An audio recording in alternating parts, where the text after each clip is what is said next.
Welcome back to Polynomial Equations, Part 2. As promised, I wanted to go back and show you a polynomial inequality, okay, where we have to actually solve from start to finish. Okay, so in our problem here, we are asked to answer the question, when is this f of x less than 0? Okay, better known as, when is it negative? Some observations. First off, can you tell me where the zeros will be? Of course you can. X is equal negative 2 would be 1 0. The second 0, x equals 5. Can we talk about the multiplicity of our zeros? Of course we can. Multiplicity of the negative 2 is 3. Okay, so it is odd. So if you have something of odd multiplicity, what does that mean? Okay, so you are going to cross the axis. Very good. 5 has a multiplicity of 2. It is even. And what does that mean? That our graph will touch and go. Okay, touch and go on about its way. Okay, so those are some things we observe. Another observation, okay, so those are degrees. Another observation is, what is your degree? Okay, well, 3 and 2 makes us have a degree of 5, which is odd. Okay, leading coefficient over here, understood positive 1. So once again, we are odd, positive in our degree.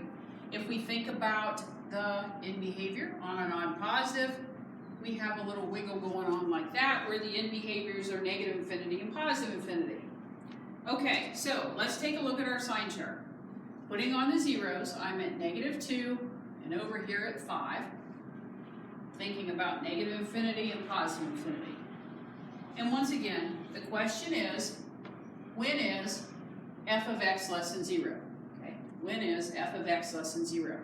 Okay, so we once again will be checking in the zones, okay? So I want to know the sign, okay, of the, when I substitute something in, a number in this area, is it positive or negative? I don't care about the value.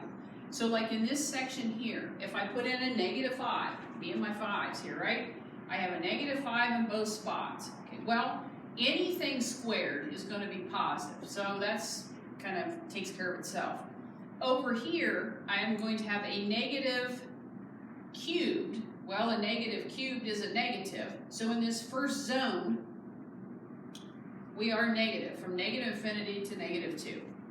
Okay, check the next zone, from negative 2 to 5, 0. Let's plug in 0. That's always happy to help us out. 0 minus 5 squared, so again, positive. 2 cubed, also positive, so in this section, we are positive. And lastly, pick something beyond the 5. Okay, how about 6? So we can do 6 plus 2, the quantity squared, or cubed, my bad, cubed. 6 minus 5 squared, so again, positive because of the square. This one also positive, so we are positive down at that end. Okay, so in our thinking of using our multiplicities at the zeros, okay, we're negative here, positive, bump or touch and go. So we've got a curve, something like that, which should match our positive statements and our thinking on the end behaviors.